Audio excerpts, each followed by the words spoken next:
the fight's going to be boring as hell. Because any fight he's in is boring as hell. Shakur is a really good boxer. He's a good boxer, but it's nothing that stands out to me. It's just, okay, you know how to move, boom, boom, boom, but it's nothing like Tank or me or like somebody got to stand out. Like yes, like you're not just fighting I anybody. see boxers all the time. I've been watching boxers my whole life. I know the ones that are different. He's not different. Shakur will do everything, you know, not even to get like an ounce of hitting. Like he's scared to really lock in and get in there. Devin's not. But Shakur, that guy will put anybody to sleep outside the ring, not inside the ring, because that's like he's the most boring fighter in the history of boxing. And they say whatever they want, they can hype him up and all that stuff, but I really feel bad for him because there's no way they could put him on pay-per-view. Boxing's about to witness a complete meltdown. Teofimo Lopez just called out Shakur Stevenson's entire fighting style as fake, overrated garbage, and now every expert in the sport is picking sides for what could be the most explosive lightweight war of 2026. But here's what nobody's telling you about this fight. The real battle isn't happening in the ring yet. It's happening right now in the minds of these fighters, and one of them is already cracking under the pressure. He's like an Andre Ward style. Andre Ward wasn't really that entertaining, but got the win. I mean, that's what boxing is all about. So I used to love watching Andre Ward fight because it was so punch perfect. I watched his footwork, how he moved to the right, to the left, and I trained with him as well, with Virgil. And I used to watch how he trained and how he fought, and I thought how he puts his hands there and uses it as a defense, and then pulls your hands down and catches you over the top, and them little things. So this is a fight that people get, because you got two different styles. You got an offensive, defensive in Lopez. The boxing world is absolutely losing its mind over Lopez versus Stevenson, and you can see why. This isn't just another title fight. This is a complete philosophical war about what boxing should be. On one side, you've got Shakur Stevenson, the undefeated WBC lightweight champion who's turned defense into an art form. The guy makes world-class fighters look like amateurs, slipping punches by millimeters and making his opponents swing at shadows. But here's where it gets controversial. Half the boxing community worships his technical brilliance, calling it high-level ring IQ that casual fans just don't understand. The other half, they're calling him a runner, a boring fighter who's killing the sport with his safety-first approach. And that divide is about to explode when he faces Teofimo Lopez, a man who represents everything Shakur isn't. To explosiveness, I would have to go with Teo. When it comes to actual rapid speed, I would have to go with Teo. But when it comes to body punching, when it comes to good timing, when it comes to craft, I would have to give all of that to Shakur Stevenson. What do you think, Doug? They're both boxers. I look at Stevenson as a versatile technician. I look at Teofimo. He's a boxer puncher, but his specialty is his counter punching. Listen, if Stevenson wants to be on his stick and move game, very difficult style matchup for Teofimo, and maybe not that entertaining to the fans. Because Stevenson's longer. Exactly. Because Teofimo Lopez is the complete opposite of everything Stevenson stands for, and that's exactly what makes this fight so dangerous. Lopez is a former unified lightweight champion who's now defending his WBO super lightweight title, and his entire career has been built on one simple philosophy: hurt people. This guy doesn't care about looking pretty or winning rounds on points. He wants to end fights with devastating power, and he's got the athleticism and aggression to make it happen. When Lopez steps into the ring, he's not thinking about 12 rounds. He's thinking about finding that one perfect moment to separate his opponent from consciousness. And against a fighter like Stevenson, who relies heavily on movement and staying out of danger, Lopez believes his pressure and combination punching can completely disrupt the southpaw's rhythm and turn this technical chess match into a violent street fight. Reflexes and timing, and so does Teo. That's why he's a great counter puncher. But Teo's, he's a very special athlete, and as a competitor, he is one of those guys who saves his A game for a fellow elite opponent. That's when he really rises his game and shows us the Teofimo Lopez. But here's where the real drama starts heating up. Tim Bradley, the former world champion and now respected analyst, just dropped some serious knowledge that's got everyone rethinking this entire matchup.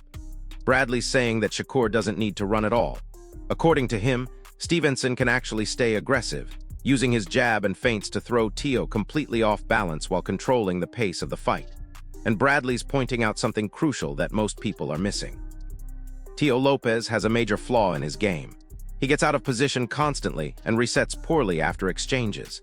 That means Shakur can actually stand his ground, read Lopez's punches as they're coming, and use his superior boxing IQ instead of constantly moving around the ring like everyone expects.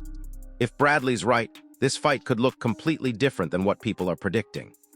135 contemporaries have a lot to say these days. Shakur Stevenson, well, of course he's now 135 after all that stuff, and then Devin Haney. Right, so why people even talk like he the best at, he didn't even fight at 135 yet. Right. He didn't even have power at 126, 30 or none of that. He is good. Okay. How can you, all that's just okay. How can you stop people that can actually hit? No matter all that boxing. And get this, Lopez is training specifically to put Shakur Stevenson to sleep, and he's making no secret about it. The man is obsessed with landing that one decisive blow that proves he's not just a technical boxer, but a legitimate knockout artist. Here's what's driving him crazy, though. Lopez hasn't scored a big highlight reel knockout in way too long, and that's eating at him. He knows that simply outboxing Stevenson won't be enough to silence the critics or prove his point about exciting fighting styles. He needs to hurt Shakur badly, and he needs to do it in spectacular fashion. This isn't just about winning a fight for Lopez. This is about validating his entire approach to boxing and proving that power and aggression will always triumph over movement and defense. We haven't seen him around 140. We have seen Teofimo do good at 140, so it's a tricky one. I think it's a 50-50 chess game inside that ring. If you had to give somebody 51, the other guy 49, like the smallest edge. You're gonna put him in the spot, but only because I fought him before. I'll give him that 1% to Shakur because I've fought him. I've never stepped in the ring with Teofimo. I've seen him fight, and I've seen him personally spar, and I've seen him. He's an amazing fighter, but I will only give him that one. Meanwhile, Shakur Stevenson is talking like a man who's already solved the puzzle, and his confidence is absolutely unshakable. He's not just planning to exploit Lopez's weaknesses, he's planning to expose them on the biggest stage possible.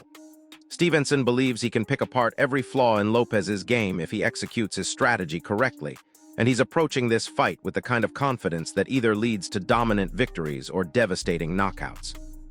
But Lopez isn't staying quiet about any of this. He's firing back with some of the most brutal trash talk we've seen in years, calling Stevenson completely overrated and promising to prove that his defensive tactics aren't nearly as impregnable as everyone thinks. Lopez's strategy is becoming crystal clear. He wants to make this fight ugly, force Stevenson into uncomfortable exchanges, and drag him into the kind of violent war that favors power over finesse. Number one, in boxing, so to speak, he's coming for my crown at the, super lightweight division. And honestly, nevertheless, it's all about the fans. Who has a better resume between you two guys, do you think? Man, I'll tell you again, honestly, it doesn't matter until we hang up the gloves. I think that we still have such a long, depending how well we do with our health, we got a long career ahead of us, man. So this is just something for everybody for 2026. Here's where Lopez's psychological warfare gets really interesting, though. He's been saying publicly that Stevenson is hesitant to get hit and will need to overcome that fear if he wants to win this fight. Think about how calculated that is. Lopez is trying to plant seeds of doubt in Stevenson's mind, making him question whether his defensive style will hold up under real pressure. These comments are creating a storyline where Lopez is actively trying to lure Stevenson into a more aggressive fight. And that's exactly the kind of style clash that could settle the debate once and for all. Will movement and technical boxing win the day? Or will raw pressure and power prove that old-school aggression still rules the sport? Ain't got a really move. Yeah, it sounds crazy. Shakur can actually walk to Teo. Yeah, he can walk to Teo. Yeah, long as he walk behind with the jab, long as he walk behind with feints, because feints throw off Teo. Jabs throw off Teo as well. He's a counterpuncher. Yeah, he's a counterpuncher. So if you can keep him off balance and keep him guessing, keeping that jab in his face, and you force him back, yeah, he moves his feet, but he makes a lot of mistakes. Gets himself out of position a lot of times. He's out of position a lot of the times, man. Brings those feet together at times. Oh, yeah. When he moves side to side, same thing. He responsibly defensively, nah. When he disengages, defense is whack. Trash.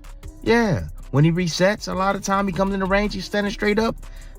Come on, man. Shakur can take advantage of Teo not being that great on the inside. But Shakur's got weapons that most people aren't even talking about, and they could completely change how this fight unfolds. His left hook and Philly shell defense aren't just techniques. They're fight-ending tools when used correctly. The Philly shell allows him to protect his head while staying in perfect range to counter effectively, letting him absorb or deflect Lopez's incoming shots without panicking or retreating to the ropes. By staying composed and using this defensive stance, Shakur can wait for the exact right openings, making it much easier to time his counters perfectly. And here's the killer detail. His left hook becomes especially dangerous when Teo is off balance, which happens constantly because of Lopez's poor reset positioning. Combined with smart feints and calculated footwork, these tools let Shakur dictate every aspect of the fight while turning defensive moments into devastating offensive opportunities. He ain't got to run from Teo. Nah, he can stand right in front of Teo. He could, yeah, and see all them shots coming. For sure.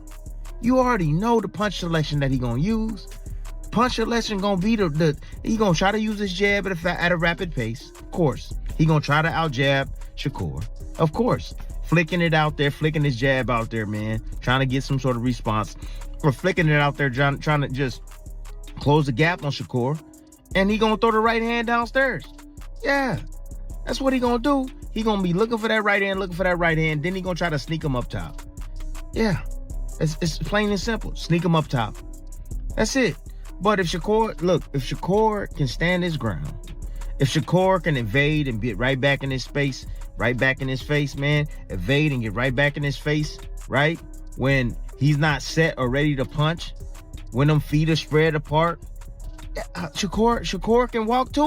Now here's where it gets absolutely wild. Ryan Garcia just weighed in on this fight, and his take is blowing everyone's minds. Garcia says he'd put his money on Shakur Stevenson, but he also admits he wouldn't be shocked if Teo Lopez pulls off the massive upset.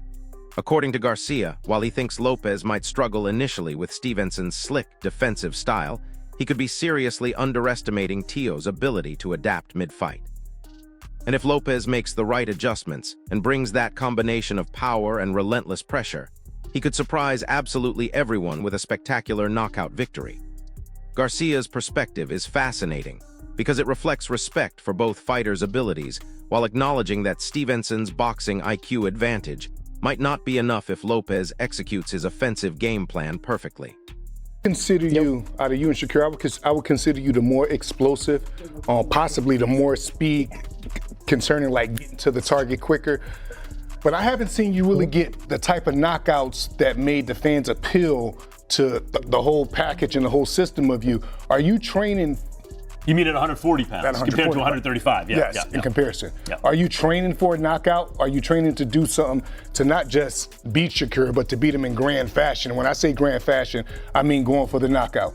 Well, I think that the whole thing is the Bible of boxing really is that if you look for the knockout, you won't get it. You know, I think really it's just all about setting the good pace early in the beginning rounds and then going from there, setting that tone. I think that I don't see him going those 12 rounds. This is his first time moving up to 140. A lot of these guys can say a lot of things about me not knocking them out or whatnot, but they don't come and try to fight me after they feel this power. So it's for a reason. It carries. It does carry. I mean, I had a good showing with Arnold Barboza. He was #1, my mandatory, and he was too hesitant trying to commit to punches. So I think that it's just something that's going to be a rude awakening for Shakur. Hey, Doug, you hear that? But not everyone's buying into the idea that Lopez has a real chance here. Lamont Roach Jr. doesn't see any scenario where Teo Lopez beats Shakur Stevenson, and he's not being shy about it. Roach has completely backed Stevenson to win their super lightweight showdown, saying Shakur's high boxing IQ and slick movement will frustrate Lopez to the point where he starts making desperate mistakes. He's pointing out that Lopez has a history of struggling against truly technical boxers, and he believes Stevenson's movement and strategic approach are strong enough to outpoint Teo over 12 rounds without ever letting him impose his power advantage. Roach's prediction reflects serious respect for Stevenson's ring generalship and complete confidence that his style matchup works perfectly against everything Lopez brings to the table. Championship belts as well. Yep, absolutely. I'm very big on those things. You know, I claimed 2 weight divisions, 2 Ring Magazine belts just at 25. You know, and I'm 28 now. I've been defending my belts now. I feel great. You know, and then most importantly, you know, this will be my 4th title defense with the ring and the WBO junior lightweight. Here's what Shakur's really planning, though, and it's more psychological than most people realize. Stevenson wants to approach this fight with complete control, patience, and intelligence, focusing on slowing the pace and forcing Lopez to operate entirely on his terms. His goal isn't just to win rounds. It's to dictate distance, timing, and rhythm while turning every single exchange into a subtle reminder of who's actually in charge inside that ring.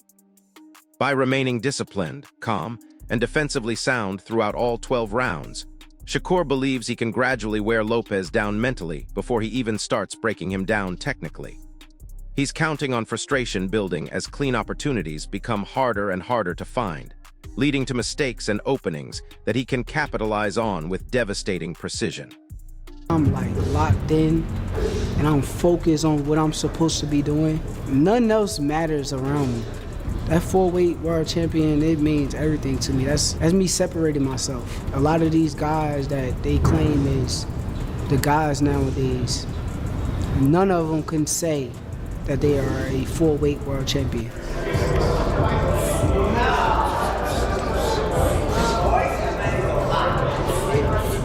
He got a lot of weaknesses, though. He's a very good fighter, but I do see a lot of weaknesses. He's not going to correct them overnight. It's going to be the same Teo that we done seen 1,000 times before. He's going to come out there trying to perform highly, and I'm going to take advantage of it. But as far as the weaknesses, I'm going to keep them to myself. And Shakur's strategy goes even deeper than that. He's thoroughly mapped out his entire approach for facing Lopez, and it's built around control on both the physical and psychological fronts simultaneously. He plans to disrupt Lopez's natural rhythm and frustrate him mentally by using sharp footwork, constant feints, and crisp counters to keep Teo completely off balance for all 12 rounds. Rather than simply retreating and moving around the ring like critics expect, Stevenson wants to make Lopez miss repeatedly, force him to overreach on his power shots, and systematically sap his confidence round after round. By denying Lopez the space and rhythm he needs to be effective, Shakur aims to control the pace entirely and force his opponent into making the kind of desperate mistakes that lead to highlight reel counter punches. Stablemates, me and Shakur, top rank. He talks about this and that and about I was jealous of him. No, I'm not. You were a 2016 USA silver medalist. You're gonna get your signing bonus and all that extra stuff. Thing was, they were trying to secure him in a different route because they had put a lot of money in him. Me, I think I was just... As fight night approaches, boxing experts remain completely divided on Lopez versus Stevenson, but one clear theme has emerged from all the analysis. This is a clash of absolutely contrasting styles with very different paths to victory, and one of these approaches is going to be completely exposed. Shakur Stevenson enters as the betting favorite, widely expected to use elite distance control, sharp timing, and movement to outbox Lopez over 12 rounds through a tactical game plan that some fans are already labeling as boring running. Many analysts are predicting Stevenson's style will frustrate Lopez completely and secure him a comfortable decision victory, though opinions vary wildly on whether it'll be entertaining for casual fans. On the other hand, Lopez insists he's preparing to punch his way to victory, desperate to prove critics wrong and land the kind of knockout that's been eluding him recently.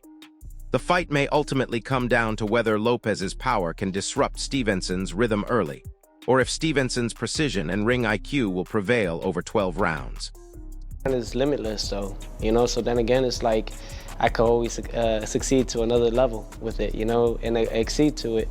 So it's really just trying to just keep it going, you know, keep moving forward throughout the whole time and throughout the whole process, and mainly just have fun with it. You know, you gotta have fun with what you do. You know, I love this. You know, I haven't stopped doing what I've done because of the fact that I enjoy what I do. You know, this has been 20 years in the making, 20 years in this. You know, and I have so much to do and so much to prove within myself. So mentally, I'm prepared. Physically, I'm more than ready. You know, and emotionally, oh, I'm on fire. You know, I'm on fire with it. You know, because all I ever did was try to be great. You know, and it's no longer trying. I am. You know, I am great. And it's all about just continuing and holding that.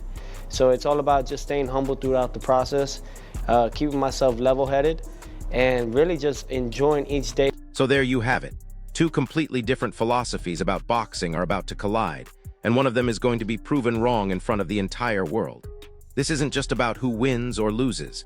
This is about whether technical boxing and defensive mastery can still dominate in an era where fans are craving more action and excitement. And honestly, I think we're about to witness something that changes how fighters approach these stylistic matchups going forward.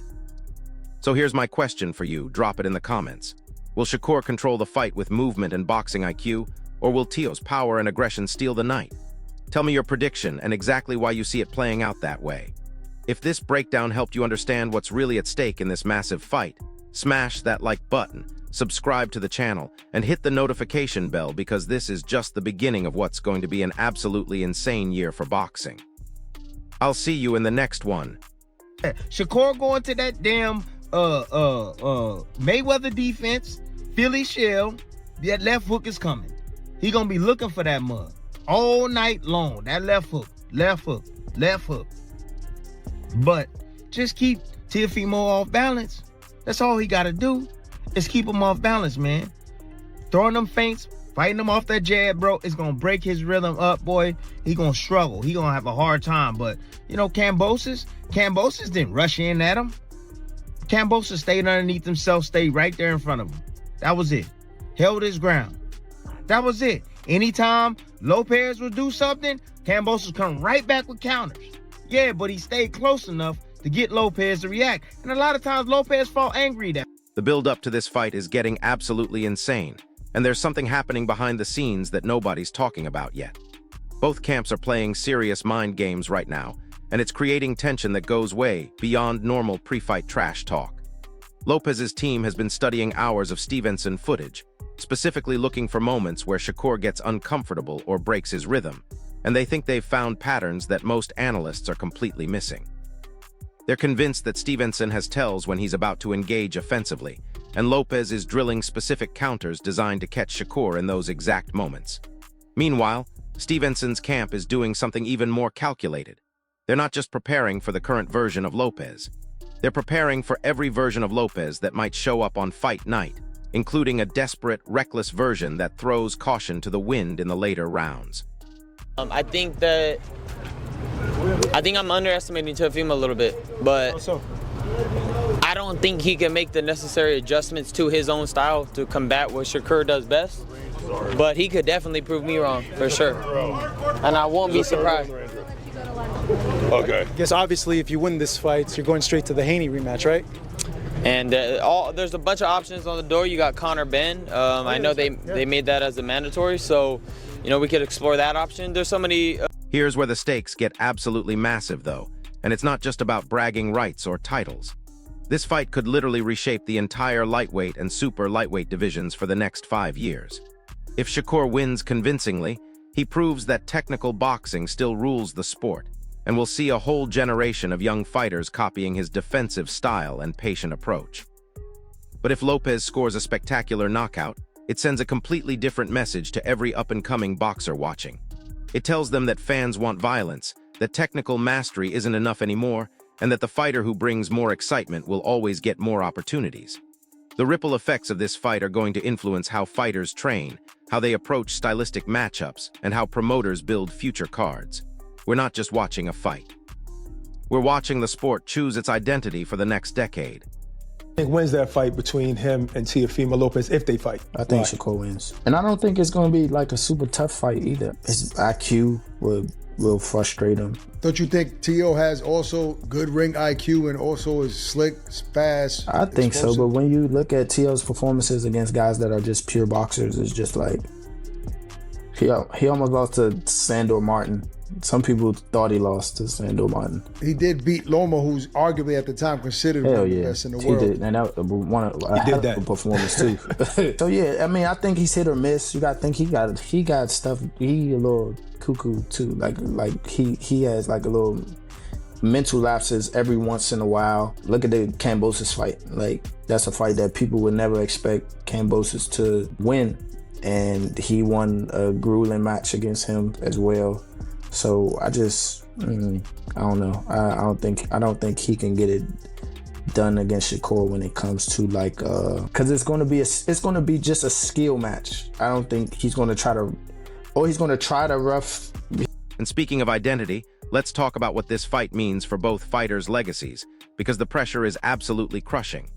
Shakur Stevenson is undefeated and considered one of the most promising young talents in boxing, but he's also facing constant criticism about his entertainment value.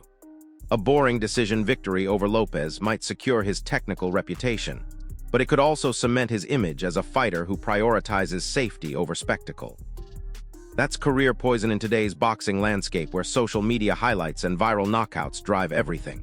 On the flip side, if Stevenson can make this fight exciting while still showcasing his technical superiority, he becomes the complete package that promoters and networks desperately want. But Lopez, his situation is even more precarious. Another decision loss, especially to a fighter critics call boring, could seriously damage his standing as a legitimate threat in these weight classes. Demolishment. He's gonna demolish. The guy's way too slow, Shakur's too sharp, too fast, too strong. The psychological pressure on Lopez is reaching a breaking point, and you can see it in every interview he's giving lately.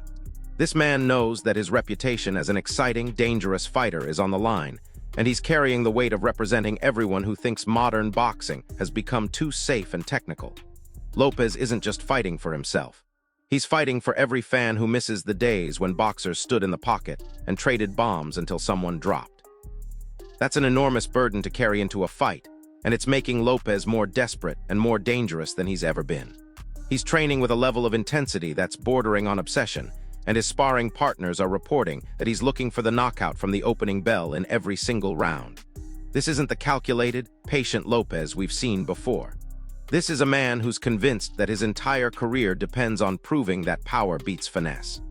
You're specifically working on for this camp compared to the other camps you've done? I think right now we're just trying to stay mentally sharp. I don't want to go in there and try to make it a firefight. I just want to like box him and pick his brain and beat him up, make him want to quit. Mentally break somebody down, it's like I'm hitting you and you can't get anything back. You know, that's like frustrating for certain people after a while. But here's what's really fascinating about the technical breakdown of this matchup. Everyone's talking about Stevenson's movement and Lopez's power, but the real battle is going to happen in the clinch and at mid-range. Lopez's best work comes when he can trap opponents against the ropes or in corners where his combination punching becomes absolutely lethal. Stevenson knows this, which is why his footwork isn't just about moving around the ring randomly. It's about controlling angles and ensuring he's never in those danger zones where Lopez can unload his best shots. The key for Shakur is maintaining perfect distance management, staying just outside Lopez's power range while remaining close enough to land his own counters effectively. If he can execute this for 12 rounds, he makes Lopez look completely ordinary. But if Lopez can disrupt this distance control even briefly, everything changes. Shakur is very passionate about the sport. He's a kid that has always wanted to be considered the best in the sport. From the amateurs till now, he wants to be pound for pound top dog. He wants to be on Mount Rushmore, so on and so forth. Teofimo, I feel that he's had that passion, right? But he's had lapses to the, at times where he thought about even quote unquote retired and said he was done with this game. Now, I don't know if that helps you because it creates this chip on your shoulder as a fighter to keep continuing to prove the world wrong that you are one of the best, or if it psychologically affects you against a guy like Shakur. When you go against a guy like Shakur reminds me of Bud Crawford.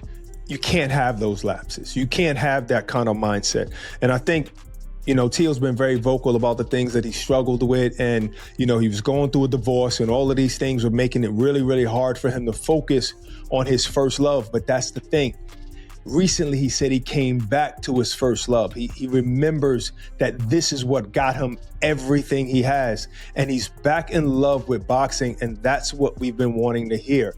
And when we see a Teo like that, he's sharp against Josh Taylor. When we see a Teo like that, he's sharp against Lomachenko and also willing to fight all these guys. Now think about this.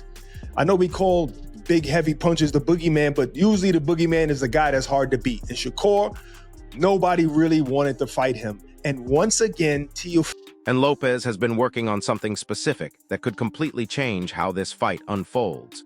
His team has identified that Stevenson tends to reset his defense in predictable patterns after landing combinations, and they've been drilling specific sequences designed to catch Shakur during these reset moments. It's incredibly technical stuff that casual fans won't notice, but it could be the difference between Lopez looking frustrated and helpless or scoring the kind of knockdown that shifts the entire momentum of the fight. Lopez is also working extensively on cutting off the ring more effectively, using subtle footwork adjustments to limit Stevenson's escape routes without appearing overly aggressive. The goal is to gradually reduce Shakur's operating space until he's forced into the kind of exchanges that favor Lopez's power and combination punching. The sparring reports coming out of both camps are absolutely wild, and they're painting completely different pictures of how prepared these fighters are. Stevenson's sparring partners are saying he looks untouchable, moving like he's seeing punches in slow motion, and countering with precision that's making experienced professionals look like beginners. His timing appears to be perfect, and he's showing new wrinkles in his offensive game that suggest he's planning to be more aggressive than people expect. But Lopez's camp is telling a different story. They're saying Teo is sparring with a violence and determination they've never seen before, dropping multiple sparring partners and looking for the knockout in every single exchange. His power seems to have increased, and his combination punching is flowing together more smoothly than ever. One of these reports is accurate, and the other might be psychological warfare designed to create false expectations. Here's something that's flying completely under the radar, but could determine everything. Both fighters have been dealing with external pressures that go way beyond normal fight preparation, and it's affecting their mental games in completely different ways. Stevenson is facing constant criticism from fans and media members who want him to be more aggressive and exciting, creating pressure to abandon the defensive style that's made him successful. That's incredibly dangerous psychological territory for a fighter, because it can lead to poor decisions and unnecessary risks during the actual fight. Meanwhile, Lopez is dealing with pressure from the opposite direction. Everyone expects him to be the aggressor and score the knockout, which could make him rush his offense and abandon the patience necessary to set up his best shots effectively. Both fighters are being pushed toward fighting in ways that might not suit their natural strengths. The undercard for this event is being structured specifically to amplify the stylistic debate that Lopez versus Stevenson represents, and it's going to create an atmosphere that heavily influences how the main event unfolds. Promoters are stacking the card with action fights designed to get the crowd heated and craving more violence by the time the main event starts. That creates enormous pressure on both fighters, but especially on Stevenson, who might feel compelled to abandon his patient approach if the crowd starts booing his technical boxing. Lopez, on the other hand, thrives in that kind of atmosphere where fans are demanding knockouts and explosive action. The crowd energy could be worth several points on the scorecards if it pushes Stevenson into fighting Lopez's kind of fight instead of sticking to his own game plan. And here's the most crucial factor that nobody's discussing seriously enough. The referee selection for this fight could literally determine the outcome, and both camps are lobbying hard for officials who favor their fighting styles. A referee who allows clinching and gives fighters time to work inside benefits Lopez, who does his best work in close quarters where he can land short, powerful shots. But a referee who breaks up clinches quickly and emphasizes clean boxing favors Stevenson's technical approach and reduces Lopez's opportunities to rough up the fight. The referee's tolerance for holding, pushing, and general roughhouse tactics will determine whether this becomes the technical chess match Stevenson wants or the physical war that Lopez needs. Both fighters have been preparing for different officiating styles, but only one approach will be rewarded on fight night. The international boxing community is watching this fight with enormous interest because it represents broader questions about the sport's direction that extend far beyond American boxing. European fans and fighters tend to appreciate technical mastery and defensive brilliance more than American audiences, while Latin American boxing cultures often emphasize courage, aggression, and warrior mentality. This fight is essentially a referendum on which boxing philosophy deserves to dominate the sport moving forward, and the outcome will influence how fighters from different regions approach their craft. If Stevenson wins through technical superiority, it validates the European appreciation for boxing as a science. If Lopez wins through power and aggression, it reinforces the Latin American tradition of boxing as warfare. So we're about to witness something absolutely historic, and I genuinely believe the winner of this fight becomes the face of boxing for the next generation. This isn't just Lopez versus Stevenson. This is old school versus new school, violence versus technique, entertainment versus artistry. One philosophy is going to be completely vindicated, and the other is going to be exposed as inadequate for modern boxing. The winner doesn't just get a belt or bragging rights. They get to define what boxing becomes for the next decade, and that's pressure unlike anything either fighter has ever experienced. What's your take on all this? Are you team technique or team violence? Drop your prediction in the comments and tell me exactly how you see this playing out, because honestly, I think we're about to witness boxing history being made in real time.